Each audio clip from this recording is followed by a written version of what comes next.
யார் அந்த அக்கா ஒரு பெரிய பாத்திரத்துல எதையோ தூக்க முடியாம தூக்கிட்டு வருது? ம். அதாவது இங்க வா. இந்த பாத்திரத்துல கோதுமை இருக்கு, இதை சாப்பிட்டு இன்னும் நிறைய ஐட்டம் அக்கா உள்ள வச்சிருக்கேன், எடுத்துட்டு வரேன். இதை சாப்பிட்டு என்ன எது சாப்பிட்டு இருக்கணுமா? இன்னும் நிறைய எடுத்துட்டு வரணும் வேற சொல்லுத. பரவாயில்ல, பாசக்கார அக்காவா இருக்கு. இந்த அக்காவுக்கு நம்ம மேல எவ்வளவு பாசம். இந்த ஊருக்குள்ள நல்லவங்க இருக்கத்தான் செய்தாங்க போல. மோசக்காரங்க மத்தியில ஒரு பாசக்கார அக்கா. ஏக்கா உன்னைய நான் நம்புதேன். அந்த ஒருத்தன் வீடியோ வேற எடுத்துட்டு இருக்கான், அவன் மொழியே சரியில்லை, அதான் யோசிச்சுட்டு நிக்கேன்.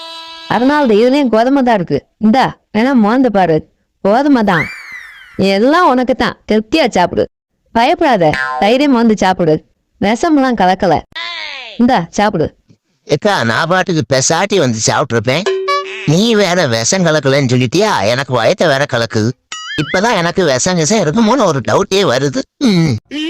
இருக்கா, உடம்பெல்லாம் ஒரே அரிப்பா இருக்குது. கொஞ்சம் மண்ணள்ளி போட்டு ஃப்ரெஷ் ஆயிக்கிறதே. இந்தா இதுல அரிசி இருக்கு, இதுல சோளம் இருக்கு, கோதுமை இருக்கு. உனக்கு என்னென்ன வேணுமோ வந்து எடுத்து தைரியமா சாப்பிடுன்னு. சரிக்கா நான் சாப்பிடுதேன். பாசத்துக்கு அளவே இல்லாம போச்சு. நீ எதுக்கும் வீட்டுக்குள்ள போயிருக்கா? நீ போன பிறதான் நான் வந்து சாப்பிடுவேன்.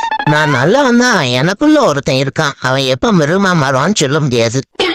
என்னைய என்னாலே நம்ப முடியாது. அதனால நீ போக்கா, நான் போன பிறகு சாப்பிட்டுக்கிடுவேன்.